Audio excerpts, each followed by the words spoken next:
सुनेंगे रविवार को सुनी जाने वाली सूर्य नारायण की व्रत कथा। अटपट नगरी का एक गरीब ब्राह्मण लकड़ियों और घास के लिए हर रोज जंगल में जाया करता था। एक दिन उसने वहां वन देवियों को सूरज भगवान की पूजा करते हुए देखा। सूर्य नारायण के आह्वान का उनका अनुष्ठान अनूठा था। ब्राह्मण ने साहस जुटाकर उनसे पूछा कि ये क्या कर रहे हैं आप लोग। तब उन्होंने उत्तर दिया, यह सूर्य नारायण का अनुष्ठान है। ब्राह्मण ने कहा, मुझे भी इसकी विधि बताइए। तब वन देवियों ने कहा, नहीं, यह बहुत शक्तिशाली अनुष्ठान है। यदि हम तुम्हें सिखा देंगे तो संभवतः तुम अहंकारी हो जाओगे और इसे विधि पूर्वक न करोगे। ब्राह्मण ने वचन दिया, नहीं नहीं, मैं ऐसा बिल्कुल नहीं करूंगा। मैं विनम्रता पूर्वक संपूर्ण विधि का भली भांति पालन करूंगा। तब वन देवियों ने कहा, उसे अनुष्ठान की विधि समझाई कि रविवार को चंदन सार से सूर्य नारायण का चित्र बनाकर उसे पुष्प और फल अर्पित करे। उसके बाद 6 महीने तक हर रविवार को वह ऐसा ही करे। फिर उसके अगले 6 महीने गरीबों को दान करे। ब्राह्मण घर गया और रविवार से अनुष्ठान प्रारंभ कर दिया। उसके अनुष्ठान से सूरज भगवान बहुत प्रसन्न हुए। धन धान्य से ब्राह्मण का घर भर गया। उसे बहुत प्रसिद्धि प्राप्त हुई। एक दिन रानी ने उसे बुलवाया। राजमहल में जाते समय भय से उसकी टांगे कांप रही थी। रानी ने उसे बैठने को आसन दिया और सहृदयता से कहने लगी, डरने की कोई बात नहीं है। हमने आपको इसलिए बुलाया है कि हम चाहते हैं आप अपनी बेटियां हमें दे दे। ब्राह्मण सिसकते हुए कहा, मेरी बेटियां बहुत तंगी में बड़ी हुई है। राजवंश में उनके साथ चाकरों के समान आप व्यवहार करेंगी। रानी ने उसे आश्वस्त किया कि नहीं नहीं, ऐसी बात नहीं है, आप चिंता ना करें, उनके साथ राजसी व्यवहार किया जाएगा। एक का राजा से विवाह होगा और दूसरी का मंत्री से होगा। ब्राह्मण ने खुशी खुशी रानी का प्रस्ताव स्वीकार कर लिया। शीघ्र ही विवाह हो गए और ब्राह्मण की बिटिया ससुराल चली गई। पूरे 12 बरस ब्राह्मण उनसे मिलने नहीं आया। वह अपने काम और काज में और अनुष्ठान में व्यस्त रहता था। तथा 12 बरस बाद उसने बेटियों से मिलने की सोची। पहले वह बड़ी बेटी के पास गया। बड़ी बेटी राजा से ब्याही थी। बेटी ने पिता को रत्नजड़ित चौकी पर बिठाया। सुगंधित जल से उनके हाथ पैर धुलवाए और मिठाई परोसी। ब्राह्मण ने कहा, जलपान से पहले तुम मेरी कथा सुनोगी। पर बेटी ने कहा, नहीं बाबा, आज मुझे अवकाश नहीं। महाराज अखेट के लिए प्रस्थान करने वाले हैं। मुझे उनके खाने की व्यवस्था करनी होगी। ब्राह्मण को उसका व्यवहार बहुत अशिष्ट लगा। वह क्रोध होकर वहां से चल पड़ा। ब्राह्मण वहां से छोटी बेटी के पास गया जो कि मंत्री से ब्याही गई थी। बेटी पिता को देखकर बहुत प्रसन्न हुई। बेटी ने उसे नक्काशीदार चौकी पर बिठाया। सुगंधित जल से हाथ पांव धुलवाए और उनके खाने के लिए मिठाई लेकर आई। ब्राह्मण ने कहा, बेटी, जलपान से पहले तुम्हें मेरी कथा सुननी होगी।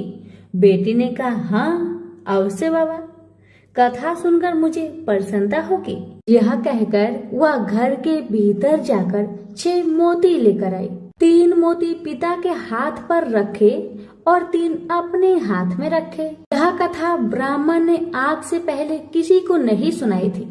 उसने बेटी को बताया कि कैसे वह वन देवियों से मिला और कैसे उन्होंने उसे सूर्य नारायण का अनुष्ठान पूजन विधि बताया। बेटी ने एक एक शब्द को बड़े ध्यान से सुना। फिर ब्राह्मण ने मुदित मन से जलपान ग्रहण किया और घर लौट आया। पंडिताइन ने बेटी की कुशल क्षेम पूछी। ब्राह्मण ने उसे सारी बातें बताई और कहा कि बड़ी वाली मेरी बेटी ने मेरी कथा नहीं सुनी, उसे इसका फल भुगतना पड़ेगा। और वही हुआ। उसका पति सेना लेकर दूसरे राज्य पर आक्रमण करने गया था और वापस नहीं लौटा, पर दूसरी बेटी ने उसकी कथा सुनी थी, सो वह सुखी थी।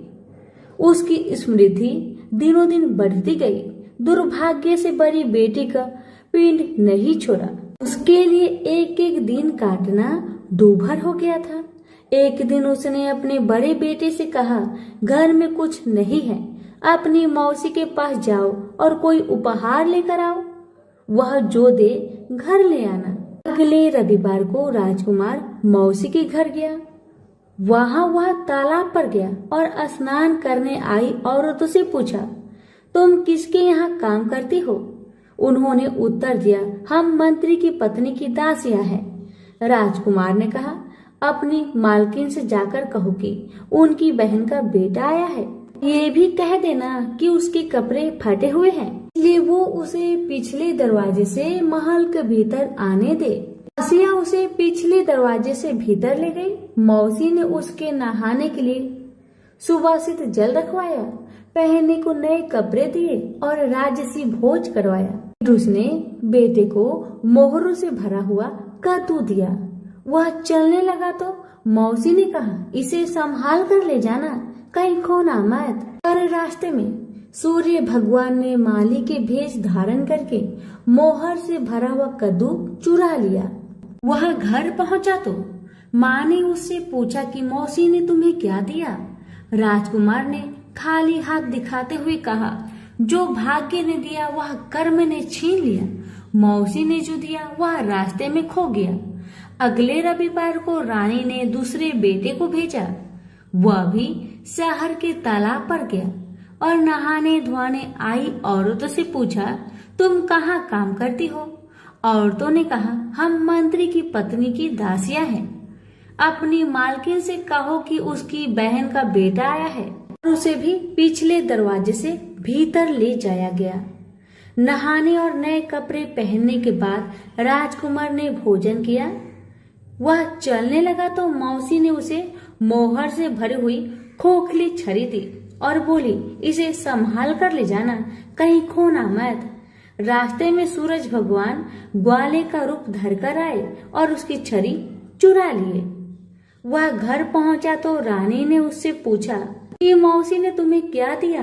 राजकुमार ने खाली हाथ दिखाकर कहा, जो भाग्य ने दिया वह कर्म ने छीन लिया।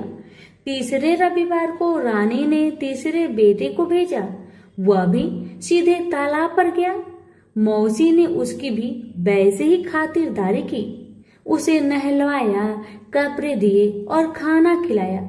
चलते समय उसने उसे मोहर से भरा हुआ खोखला नारियल दिया और कहा, इसे संभाल कर ले जाना, खोना मत। रास्ते में राजकुमार कुएं की जगह पर सुस्ताने के लिए रुका।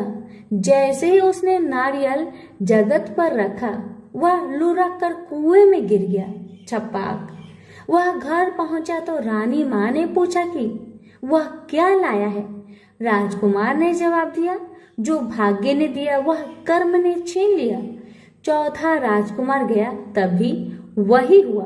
उसे मोहर से भरा हुआ कुल्हड़ मिला, जिसे सूर्य नारायण चील बनकर झपट ले गए।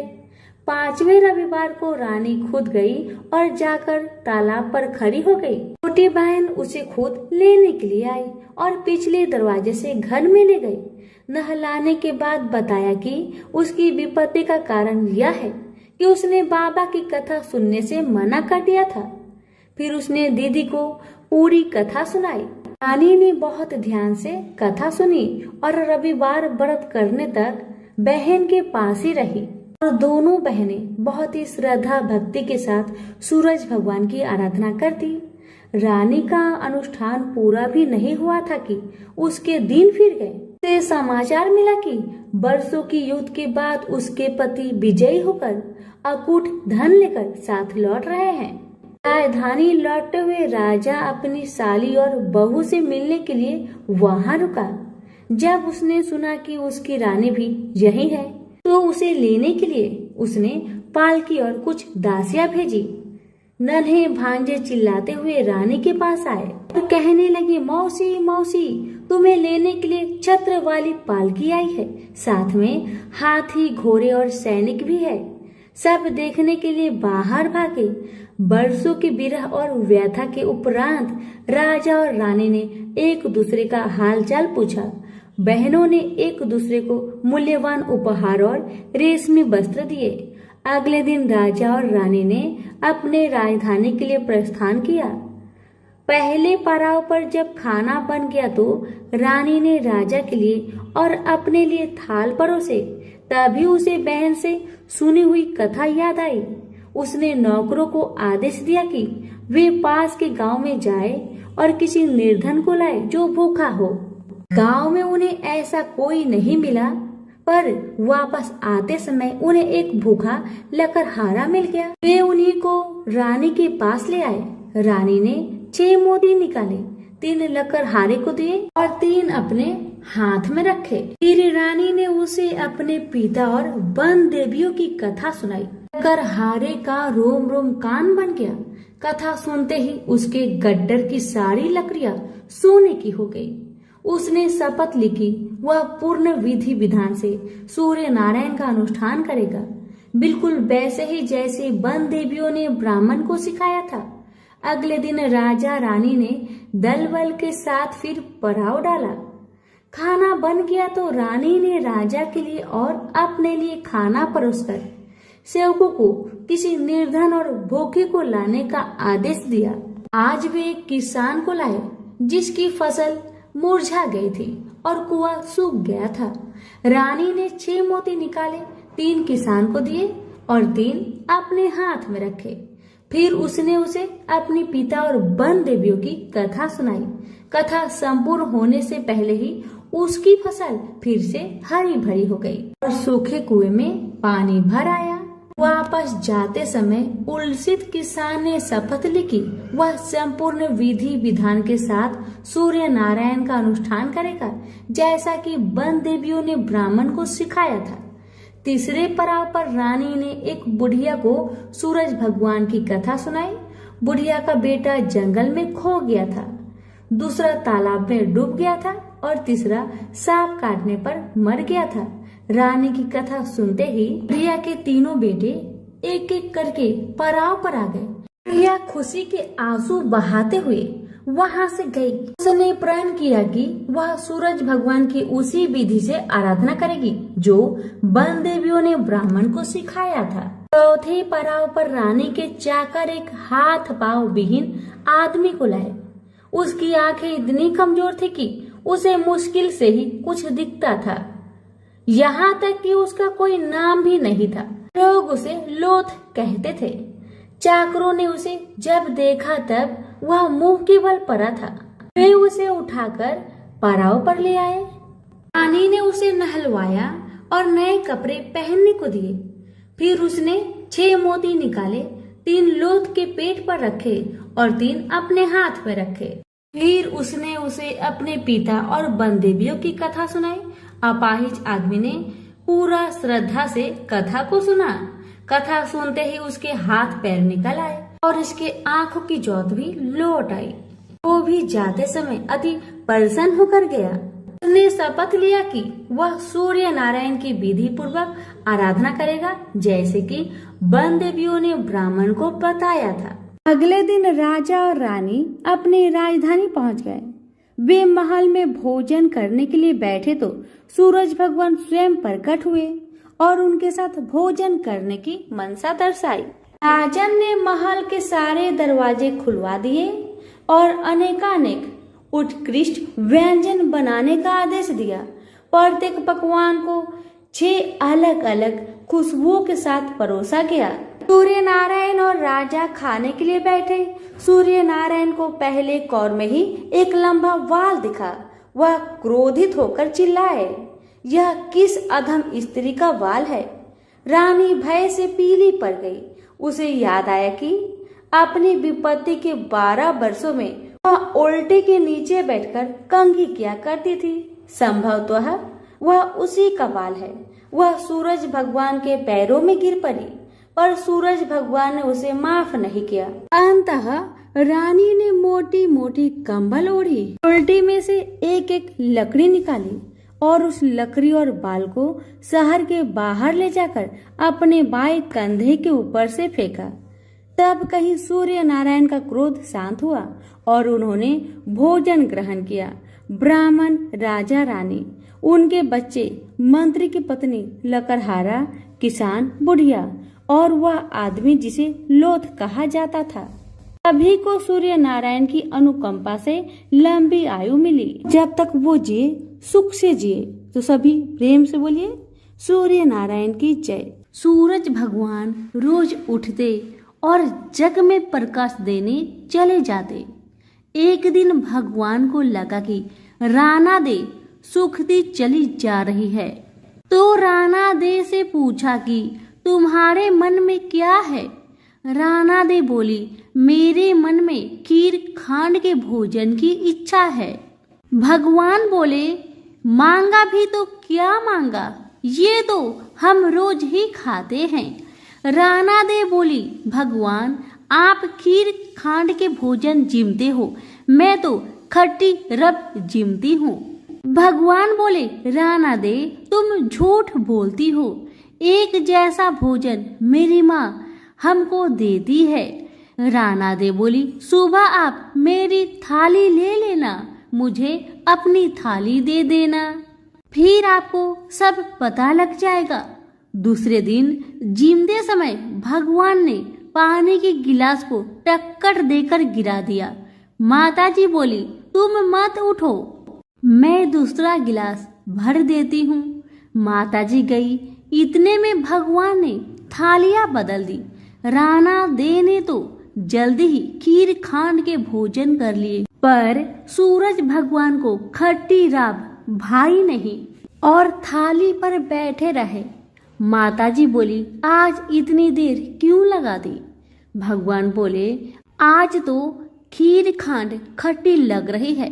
माताजी बोली, राणा दे की थाली आपने क्यों ली। भगवान कहने लगे, माँ अपने घर में आप 2 जने और मैं जिसमें भी 2 भात, मैं नियम पालन वाला और मेरे ही घर में ऐसा होता है तो दुनिया में क्या होता होगा।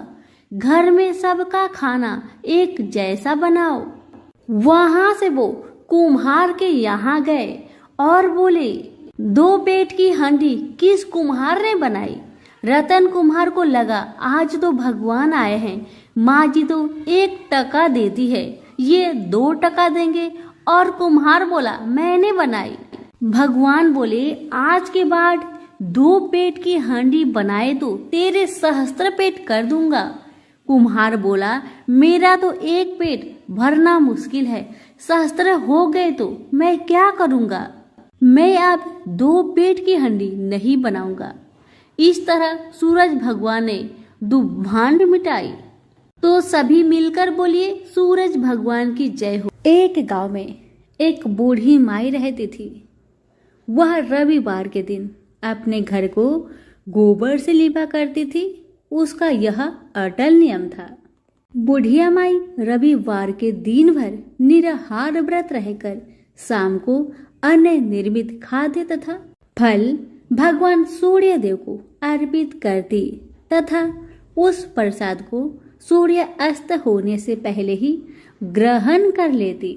इसी नियम से प्रत्येक रविवार को पूजन करने के कारण थोड़े ही दिनों में बूढ़ी माई का घर धन धान्य से भरने लगा। उस बुढ़िया का आर्थिक दशा में प्रगति देखकर उसकी एक पड़ोसन उससे जलने लगी। उसकी पड़ोसीन अपने मन में सोचने लगी कि मेरी गाय की गोबर से लिपने पोतने के कारण ही बुढ़िया माई इतनी धनवान बन रही है। पड़ोसन के मन में आया कि अब बुढ़िया को अपने गाय का गोबर गलती से भी लेने नहीं दूंगी। इसी कारण से वह पड़ोसन अपनी गाय को घर के भीतर बांधना शुरू कर दी, जिस कारण से बूढ़ी माई को गोबर मिलना बंद हो गया। बेचारी बुढ़िया अब तो दूसरे रविवार के दिन अपना घर को गोबर से न लिप सकी, इसलिए बड़ी असुविधा हुई। अपने नियम में बाधा पड़ने के कारण वह बुढ़िया बहुत उदास हो गई। मानसिक चिंता के कारण बुढ़िया उस दिन भगवान सूर्य देव को कुछ भी अर्पित ना कर सकी और न तो स्वयं ही प्रसाद रूप में कुछ ग्रहण किया। शाम को वह भूखी प्यासी चिंतातुर अवस्था में सो गई। रात्रि में भगवान सूर्य नारायण ने उस बुढ़िया को सपने में दर्शन देकर दुख का कारण पूछा। तब बूढ़ी माई ने दुखी होकर कहा कि आज गोबर न मिलने के कारण मैं नियम अनुसार आपका पूजन न कर सकी। मेरा नियम भंग हो गया है। इसी एक बात से अत्यंत दुखी हूँ। बुढ़िया की बातों से दरियाद्र होकर सूर्य भगवान ने कहा, मैं तुम्हें एक गाय देता हूँ जिससे तुम्हारी इच्छा पूर्ण होगी। मैं तुम्हारे व्रत पालन की निष्ठा से अत्यंत प्रसन्न होकर तुम्हें वरदान देना चाहता हूँ, अर्थात अब से सदैव तुम्हारा घर धन पुत्र आदि से संपन्न रहेगा। इतना कहकर भगवान वहीं अंतर ध्यान हो गए। सुबह उठने पर बुढ़िया ने अपने आंगन में एक बछड़े वाली गाय को देखा। रात्रि में देखे हुए सपने की बात बूढ़ी माई को याद आने लगी। बुढ़िया ने गाय को घर से बाहर बांधकर उसके चारे की व्यवस्था की। बूढ़ी माई के दरवाजे पर बंधी हुई गाय को देखकर उसी ईर्ष्यालु पड़ोसन के आश्चर्य का ठिकाना ना रहा। उसी समय पड़ोसन क्या देखती है कि बूढ़ी माई के आंगन में जो गाय बंधी हुई है वह तभी गोबर करती है और वह गोबर सोने की होती है। इसे देखकर पड़ोसन की आंखें फटी की फटी रह गई। अब तो बूढ़ी माई की पड़ोसन ने उस सोने की गोबर के स्थान पर अपनी गाय का स्वाभाविक गोबर रखकर उसे उठा लिया, परंतु बूढ़ी माई को पड़ोसन की इस कपट चरण का भेद न जान सकी। बूढ़ी माई के इस अज्ञानता पर भगवान सूर्य देव ने विचार किया, मेरी गाय से इस बुढ़िया का उपकार नहीं हो रहा है। इसलिए भगवान ने अपनी माया से एक भयंकर तूफान उत्पन्न कर दिया, जिसके फलस्वरूप बड़े बड़े विशाल वृक्ष भी टूटकर भूमि पर गिरने लगे। इस विनाशकारी दृश्य को देखकर बूढ़ी माई ने अपने गाय को घर के भीतर बांध दिया।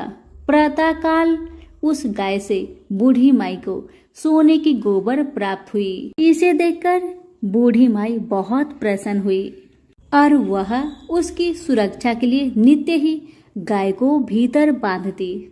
बुढ़िया के सावधानी से अब उसकी पड़ोसन का कोई वश नहीं चलता था। एक दिन पड़ोसन ने बुढ़िया की गाय छीन लेने के उद्देश्य से एक चाल चली। उसने राजा के पास उपस्थित होकर राजा से निवेदन किया कि महाराज, मेरी पड़ोसिन बुढ़िया के पास एक अद्भुत गाय है जो सोने की गोबर देती है, अतः वह गाय यदि महाराज आपके पास रहे तो उससे जनता का लाभ हो सकता है।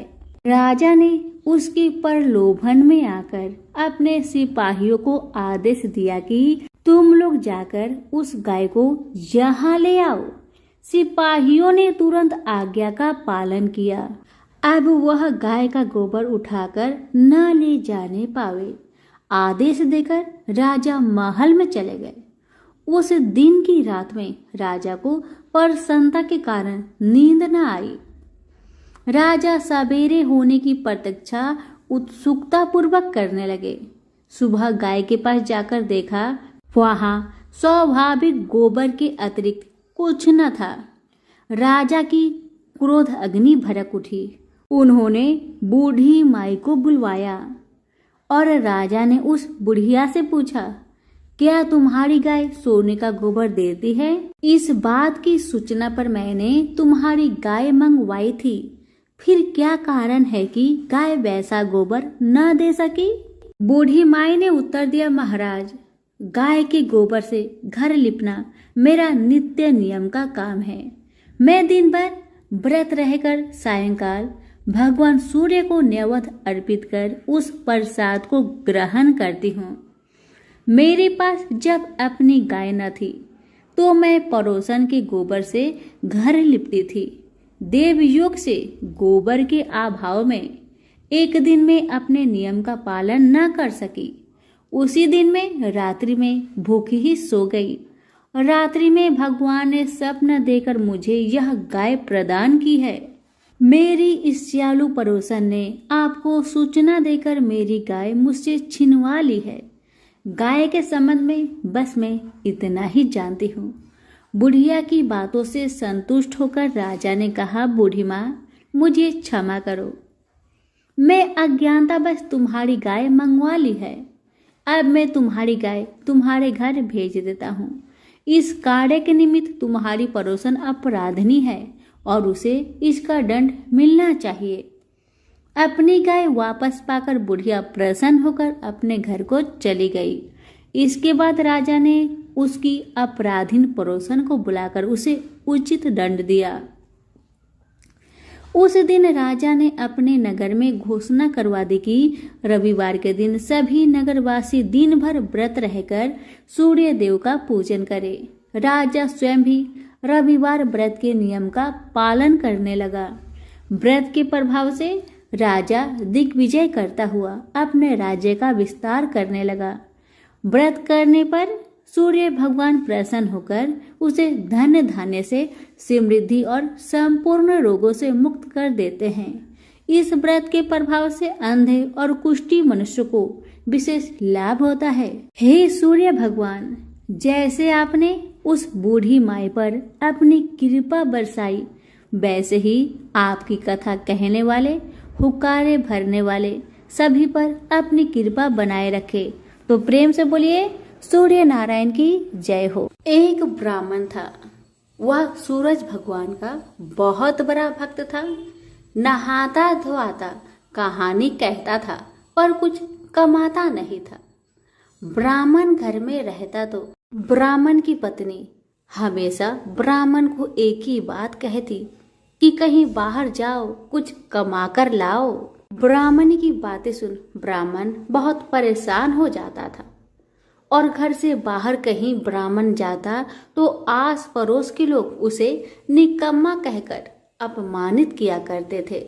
सभी लोगों से परेशान होकर ब्राह्मण सूर्य भगवान का पूजन सामग्री लेकर जंगल में चला गया और वह जंगल में एक बहुत बड़ा सूखा पीपल का पेड़ था।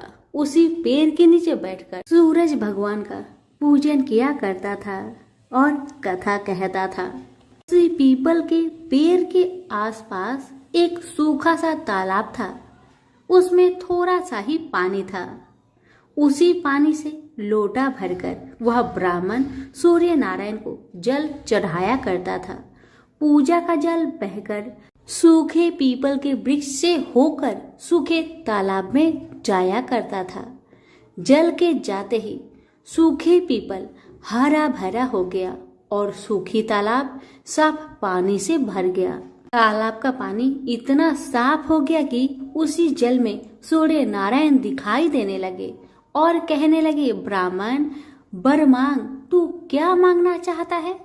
ब्राह्मण ने सुना तो घबरा गया। सोचने लगा कि पीपल में कोई भूत प्रेत तो नहीं रहता। जब भी ब्राह्मण सुबह सूर्य नारायण का पूजा करता तभी आवाज आता। ब्राह्मण इस आवाज को सुनकर बहुत चिंता में पड़ गया और चिंता के कारण उसका शरीर दुबला हो गया। ब्राह्मणी भी कभी कभार अपने पति ब्राह्मण से जंगल में मिलने आया करती थी। ब्राह्मणी ने जब ब्राह्मण को दुबला पतला होते हुए देखा तो उसने पूछा, ब्राह्मण देव, आप दिन ब दिन सूखते क्यों जा रहे हैं? इसका क्या कारण है? तब ब्राह्मण ने सारा कहानी बताया। तब ब्राह्मणी ने कहा कि आपकी पूजा के बाद ही आवाज आती है ना, मुझे तो ये लगता है कि सूरज भगवान स्वयं ही आते हैं। मुझे लगता है सूर्य नारायण आपके व्रत से प्रसन्न है। वह आपको वरदान देने के लिए आते हैं। इसलिए इस बार जब भी आपको आवाज आए तो आप घबराइएगा मत, कुछ भगवान से मांग लीजिएगा। ब्राह्मणी की बातें सुन ब्राह्मण बोला, मैं कैसे मांगू और क्या मांगू, मुझे मांगना तो आता ही नहीं। अगर ज्यादा कुछ मांगना हो तो कहीं कुछ भूल जाओ तो, इसलिए तुम ही कुछ ऐसा उपाय बताओ जिससे मैं एक ही बार में सारा कुछ मांग लूं। ब्राह्मण की बातें सुन ब्राह्मणी ने उत्तर दिया, ब्राह्मण देव, जब भी सूर्य भगवान आपसे वरदान मांगने को कहे तब आप इस प्रकार से कहना, 9 खांडे महल के अंदर सोने के पालने में पर पोते को दास दासियों द्वारा खिलाते अपने आंखों से देखो। इस प्रकार लंबी उम्र, महल, बेटे पोते, पर पोते और धन सब मिल जाएगा। क्योंकि जब धन होगा तभी तो सोने का पालना दास दासियां होंगे और आंखें घुटने ठीक होंगे, और तभी तो पर पोते को सोने के पालने में झूला झूला सकेंगे और देख सकेंगे। दूसरे दिन पूजा के बाद जैसे ही आवाज आया तो ब्राह्मण ने वैसा ही किया जैसे ब्राह्मणी ने समझाया था। ब्राह्मण ने हाथ जोड़कर सूर्य भगवान से प्रार्थना किया, हे सूर्य नारायण, अगर आप मेरे पूजा से प्रसन्न है तो मुझे वर दीजिए कि 9 खांडे महल के अंदर सोने के पालने में पर पोते को दास दासिया द्वारा खिलाते अपनी आंखों से देखो। ब्राह्मण के बातें सुन सूरज भगवान ने कहा, देखने में तो ब्राह्मण सीधा साधा भोला भाला लगता है, पर एक ही बार में सब मांग लिया। सूरज भगवान ने कहा, जा तेरी इच्छा पूरी हो, जो तुमने मांगा तुम्हें अवश्य मिलेगी। ब्राह्मण जंगल से घर आया तो देखा कि उसकी टूटी हुई झोपड़ी की जगह एक 9 खांडा महल खड़ा है। दास दासी आ और जा रहे थे। ब्राह्मण ने उनसे कहा, यहाँ मेरी झोपड़ी और बूढ़ी ब्राह्मणी रहती थी, वो कहाँ गई, क्या तुम्हें पता है? इतने में ही उस 9 खांडे महल के दरवाजे से एक सुंदर औरत गहनों और सुंदर कपड़ों से सजी हुई बाहर आई और ब्राह्मण से बोली, आ जाइए, अपना ही घर है, ये सब तो सूर्य नारायण का चमत्कार है, उन्होंने आपकी मनोकामना को पूर्ण कर दिया है। ब्राह्मण की बातें सुन ब्राह्मण ने कहा, हम इतने सारे धन का क्या करेंगे? ब्राह्मणी ने कहा, क्या नहीं हो सकता है, धन से क्या नहीं हो सकता है, दान पुण्य यज्ञ होम करेंगे। फिर ब्राह्मण ने वैसा ही किया जैसे ब्राह्मणी ने बताया था। अब सब राजा की जगह ब्राह्मण का गुणगान करने लगे। राजा ने ये सब सुनकर ब्राह्मण को बुलवाया और पूछा, कल तक तो आपको खाना भी नहीं मिलता था, आज ऐसा चमत्कार, इतना सारा धन दौलत आपके पास कहाँ से आया? कहीं चोरी करी है या फिर डाका डाला है? ब्राह्मण ने कहा, ये सब तो सूर्य नारायण की कृपा है, और अपनी सारी कहानी राजा को बता दिया कि जंगल में ब्राह्मण के साथ क्या क्या हुआ और कैसे उसने सूर्य नारायण से वरदान मांगा। ब्राह्मण की बातें सुन राजा ने कहा, मेरे पुत्र नहीं है तो मुझे क्या करना चाहिए? ब्राह्मण ने राजा को सूर्य भगवान की पूजा विधि बताई और कहा, महाराज, आप भी सूर्य नारायण का व्रत करें, आपकी सारी मनोकामना सूर्य नारायण जरूर पूरी करेंगे। ब्राह्मण के बताए हुए नियम से राजा ने भी सूर्य नारायण का व्रत किया और सूर्य नारायण के व्रत के प्रभाव से राजा को भी पुत्र का प्राप्ति हुआ। सभी सूर्य नारायण की जय जयकार करने लगे। हे सूर्य भगवान, जैसे ब्राह्मण और राजा की मनोकामना को पूर्ण किया वैसे ही सबकी करना, कहानी कहने वाले की, कहानी सुनने वालों की, हुक्कारे भरने वालों की, सबकी मनोकामना को आप पूर्ण करना। प्रेम से बोलिए सूरज भगवान की जय हो।